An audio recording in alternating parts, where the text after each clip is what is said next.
You're listening to Radio Kidnappers, the voice of Hawke's Bay. This is a program called Real Wealth, hosted by the team from the Stewart Group in Hastings. It's our pleasure, as always, to have in the studio Don and Trudi from the Stewart Group. How are you going, both?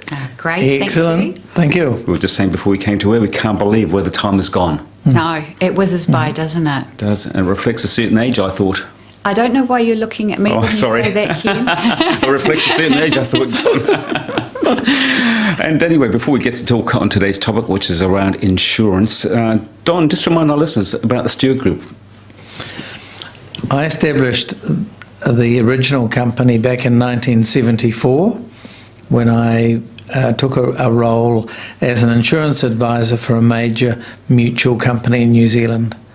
And after about 20 years, clients started coming to us looking for an investment advice, and some of that was linked to endowment policies that were maturing. Mm-hmm. And so our company grew from that to the extent that now we run a big risk book and service that book, substantial wealth management books, and we've established 3 KiwiSaver schemes for our clients. Indeed, so you're much more than insurance, aren't you? Way more, Yep. Yes. And where are you? We're in Karamu Road in Hastings. Now, today we're talking insurance, and Trudy, how often should we look at, and no one really wants to think about this, but we should be thinking about it, how often should we review our insurance covers? Well, we would recommend either every year or every couple of years you should be talking to your advisor. Obviously, if something has changed in your world, maybe you've got a bigger mortgage, had another child, that kind of thing, then you should contact your advisor earlier than that. Normally when we take out an insurance policy in the first place, and I found it in my own instance, I took out my life insurance and I never really looked at it since. Yes. And it started out being worth $200,000. And I thought, well, that's me covered. Forever. Never have to think that about it again. And now it's worth $20,000. Yes. Is your premium staying the same the whole time? No, it's no, it hasn't stayed the same, but I think it's gone up actually. But so here in my head, I'm covered. I see what you're saying. Yeah, and it's not. You've been through many life phases, Yes, I imagine, since that was put in place. So this is why a review is so important, so that we can adjust your cover levels that are appropriate to where you are or where you're going to be. What does that involve? Just coming to see you? Come to see us? Yes, exactly. If you come, we'll sit down and talk with you, Ken.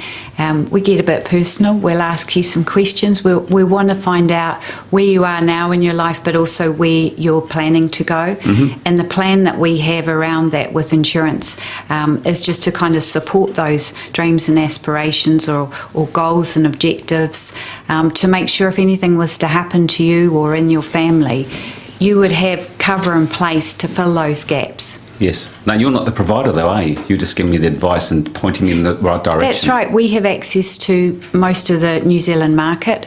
We know the ones that are really good to deal with, both when you're putting a cover in place, but also, more importantly, at claim time. And they're the ones that we look to work with. Do you find that people shop on price? So they say, look, Trudy, you've given me this plan and I need this much cover. Who's the best price? Is that how it works? Or is it not always the best price? Well, I mean, I'm always looking for quality, but balanced with, obviously, people's lifestyles and what they're able to afford. Yes. So we work within a budget, but we would always recommend the best cover for somebody and sit down and talk through what we should go with. So I come and see you, have these chats. What does that cost me? Just your time. Wow. Just your time. Great service, isn't it? Yeah, thank you. Big smile too, and a cup of tea, I bet. Definitely. That's right. What sort of things would you cover, Don? The key question when you're talking to someone is to say, so if something happened to you tomorrow, if you died tomorrow, and I was talking to your spouse, what information would you want me to share with your spouse in terms of the provisions you've made in the event of you dying? It's very personal to each individual. I think we leave it because we don't want to think about it, do we? No, we don't. But one of the interesting things is, it is a morbid subject. It is. But we insure people for more than just life cover. they can get health insurance, they can get income disability insurance. That's so if they're off work, some of their salary will be paid by the insurer.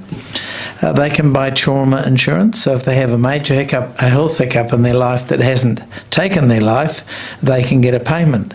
So most of the payments that most of the claims that we are handling to people who are alive and are getting the proceeds from the insurer. That's what we'd like to hear.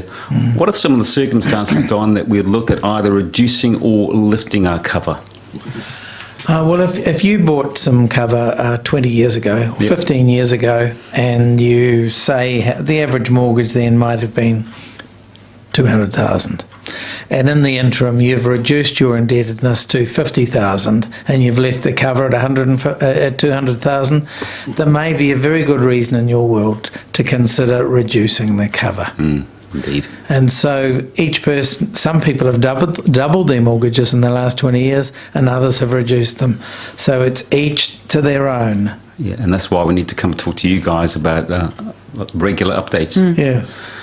What about ownership of contracts? I mean, I don't really understand that. I mean, I would imagine if I go along and take out a policy, whatever it might be, that I would own the contract. Is that how it should work, or is that how it shouldn't work? If you are married with a family, it would be better that you don't own your own policy, because worst case scenario is you die and you own the policy and you don't have a will. It's quite difficult. There's quite a time frame in the Crown determining who should get your insurance proceeds, because it's formed part of your estate and they have to wait for probate. So if you're going through a tricky relationship or you just split from your partner, the court determine who gets the insurance proceeds, not you. That is a tricky one, and it's a good segue into a question for you, Trudi. How important is it to have a will? And I've got a really good question for you about what Don just said, but why should we have a will?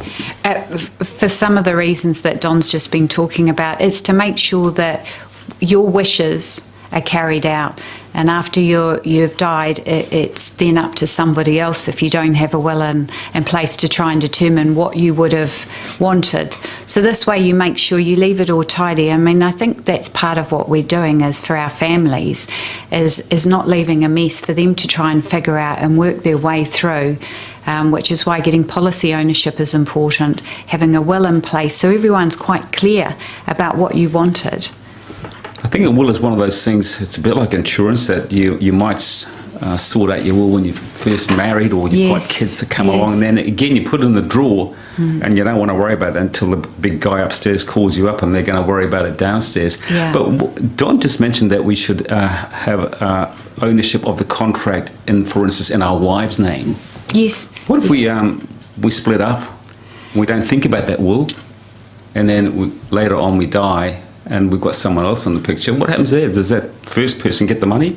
Well, if the ownership is that first person, then yes. Wow, that's a bit of a worry, isn't it? Well, yes and no, because if you are splitting up, you're going to be both dealing with lawyers. You really should, Yes, and the lawyers would ask for a statement of assets and liabilities, which would include the assets of insurance policies that, say, your former spouse owns, and that would be discussed as part of the settlement of your affairs.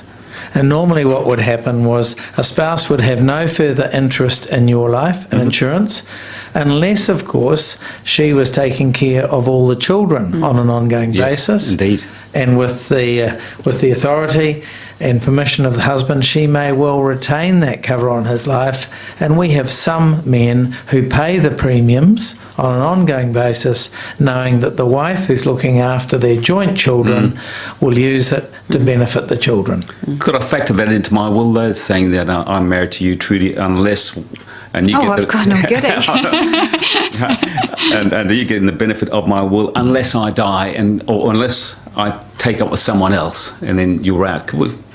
Is it a prenup you wouldn't get on probably very wouldn't word that with not a quite that will. way. No, not quite that way.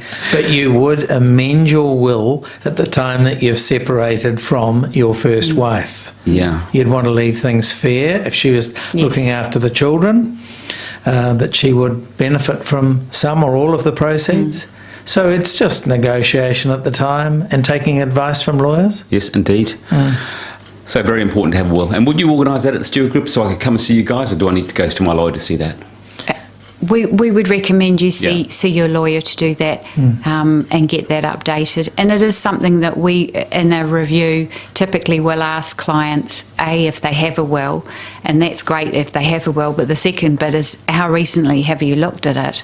Because we know things change over time. I was just chatting to somebody this morning and they're in a new relationship, and I asked about the will, and he had a light bulb moment where he went, oh, actually, I know there's something I need to sort out. So it happens all the time, and often it's just having somebody ask them the question that people start to realise the ramifications and they want to sort it out themselves. Do you find that most people have got wills, or are you surprised that some people don't? I'm always surprised that some people don't. Yeah. Yes. Well, you must be so organised, Trudy. If only that were true. I do have my own will and enduring power of attorneys, I must say, because you can't be asking other people to do it if you're haven't got your own house in order, I think. Yeah. So just your question, we don't provide, we don't write the new wills. It's not something we're authorised to do, but we can Google why you should have a will and send that article to the client to say, you read this article, there's 20 points, 10 points here that you should think about, and you should copy it off and take it to your lawyer and say, I've read this, I need to tidy things up. Indeed. Now, Trudy, do you receive a schedule each year showing all of your covers, one page from your advisors? You should do. I mean, it's something that we provide our clients. A lot of it is they might have cover with more than one insurer, and that could be because they've got health cover as well.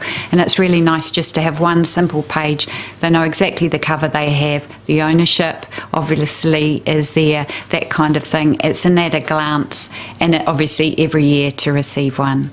Do you have an advisor? I do. Is it you, He's Don? pretty good. He's pretty good. He's pretty good. I've heard about him. He's not a bad sort.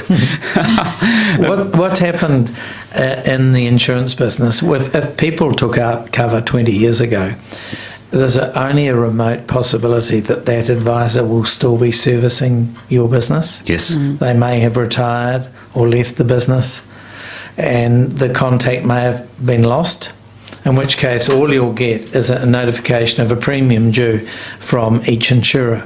Whereas what we do is collate all of those together and send out one schedule. Yeah. It might have 2 or 3 insurers on it, but they can see at a moment on one page their insurances at a glance. That's a good segue into the next question, Don. I mean, and Trudy touched on it a bit earlier, that something that we took out a year ago or 15 years ago, is it still servicing our needs? Is it what we need today? It's not, is it? Well, we're striking people who might have taken a mortgage out with a certain bank 20 years ago, and the policy might be owned by that bank. They haven't banked with that insurer for 10 years, and yet that bank still owns their life insurance. And they need to get the policy back, assign back to them, and assign it to their spouse or to the new bank. That people need to take ownership of the responsibility for looking after their affairs, and we can help. Yep. All they need to do is ring and say, here's my question, Don, what should I be doing with this policy that is owned by someone who I have no connection with any longer? And we'll give them advice on that. Yes. What about medical uses, Don? If we had a medical problem, we haven't done anything about it or claimed on it, what can we do there? You mean if you have health insurance? Yep. Most people tend to claim health insurance at the time they have a claim. But a few don't, and a few ring us to say, I've had this major problem, I can't get into the public system for 18 months. And Don, how do I claim on my medical insurance? And we tee it up for them.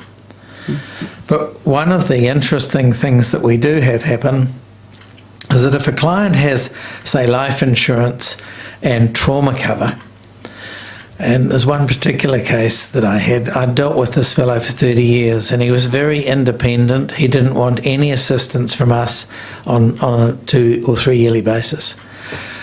And I rang him about 4 years ago, and he disclosed to me, quite by chance, that he had had leukemia 10 years earlier. And I said, I think that might be a trauma claim. And he said, I rang the insurer at the time, and they said, no, it wouldn't be. And he said, I didn't like to bother you. So I said, have you got your health notes? And he was so well organised, in 20 minutes he sent through all of his health notes. I sent them on to the insurer, and within a week the insurer said, even though this claim was 10 years ago, he's got a valid claim, and if he'd come to us 10 years ago, we would have paid the claim, so we'll pay it now. Wow, that's great. And that was paid within 10 days. It's marvellous, isn't it? So it's worth just picking up the phone and asking your advisor, would I have a claim for this particular health issue? I have my own case, nothing quite as dramatic as that, but it's worth asking the question. Some months ago, my daughter bought a brand new car, and I was house sitting with my wife, and I don't know how I did it, but I took the blame. I damaged the brand new car. Yes. It was in the garage, scratched the back of it when I put the garage door down on it. And we thought, okay, well, let's bite the bullet, we'll just get it fixed. But something in the back of my mind remembered that I'd heard somewhere that my household insurance would take care of it. So I rang my insurance company down and I said, I'd like to put in the claim, thanks.